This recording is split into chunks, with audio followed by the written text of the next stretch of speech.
Okay, I think we're streaming now. Give this system a few minutes to kind of go live. And I think that it's got me. Do I have video on the stream? I do. Hey, Jesse Houston here at CyrCraft Customs. And, well, I've got hopefully a real quick live stream today. A big problem has been shown to me. We're going to jump right into it. It has to do with the charging system of the Omega wheel. And with all big problems, it's nice if there's a simple, clean solution, which there is, so I'm going to show you that as well. Let me jump over to the other table here, and I'll walk across the room and start to get into this. So the way, well, I'm going to back up a second, and we're going to talk about the way that our charging system works. So we've got these chargers here. These chargers are made to put a battery cell into. Once the battery cell's in there, it will kind of start blinking. This battery is full, so it immediately sensed that it was full and went to 3 solid dots there to let us know that the battery is full. And that's one way to use these chargers. So you can charge batteries separately from the wheel, or you can use our little battery adapters to plug directly into the wheel. I've got the internals of this wheel out right now. Usually you would plug in through the charge port access hole, but here's the internal frame of the wheel, and yeah, it's going to kind of look like that. As you can see, in this main section of the wheel, there's a little status LED. When it turns on, it flashes white to let you know that it's booting, and then purple to let you know that it's running normally. This little plug here turns the wheel on and off. So that stuff we've covered in videos before.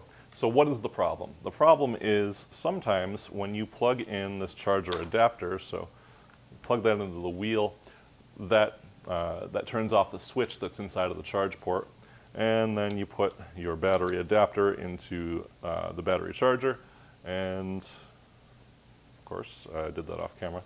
All right, so put the battery into the adapter here, and it will tell you what the status of that battery is. This one, it is assessing it. It's going to charge it for a few seconds. If this battery is totally full, it'll do exactly what the other one just did, and actually it is. It goes to 3 solid lights. However, with our redesign to the Omega wheel, we mounted our charge ports a little bit differently. They're not in as deep, and so we have this problem where the collar here. So on this charging plug, if we can get focus here. Can we get focus there? There we go. So there is the metal sleeve, the metal outer sleeve, a metal kind of inner hole, but then there's this collar up above that. If that collar contacts the metal of the wheel frame, it essentially bypasses the power switch that's inside of this charge port, and so you end up turning on the section of wheel when you intend to be turning it off and letting it charge. So obviously you don't want the wheel to be on when you think it's off, especially when you think the battery is charging, and then if you go to use your wheel, you might find that the battery has completely drained because it's been on but you haven't known. Well, so there's several things we can do about this.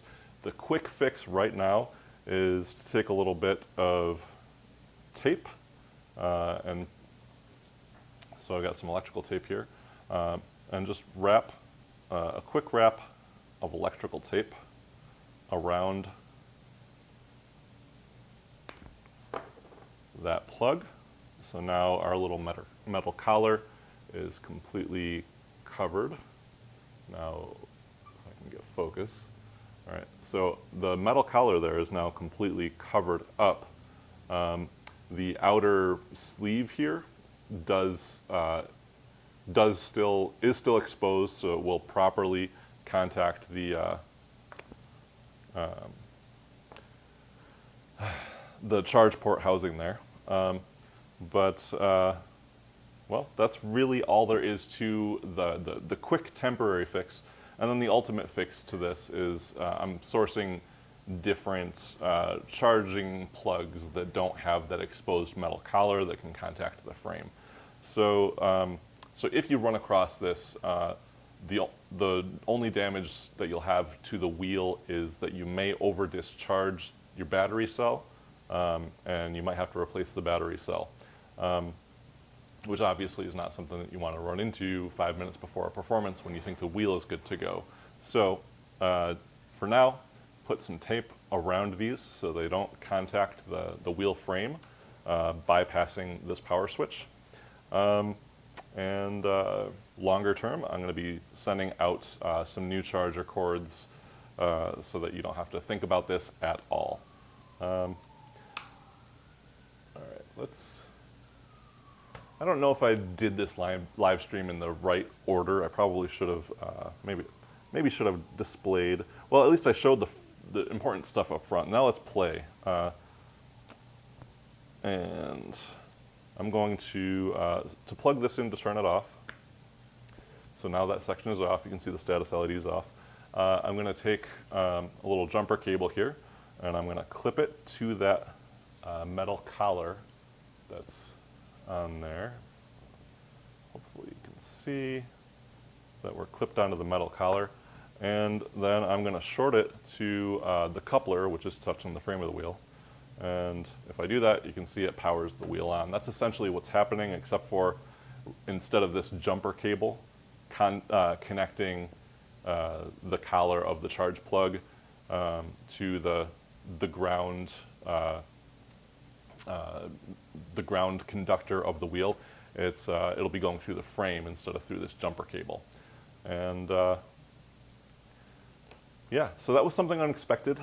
We did not notice with the redesign that this charge port was sitting up that much higher, and that we could get a ground, not a ground loop, but an unintentional closed circuit through that.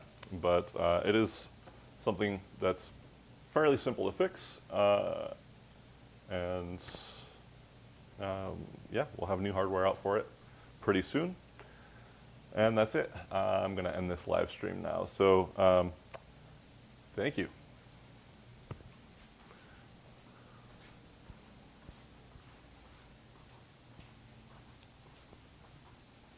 Of course, I have to walk across the entire shop to get to the computer to shut down the live stream.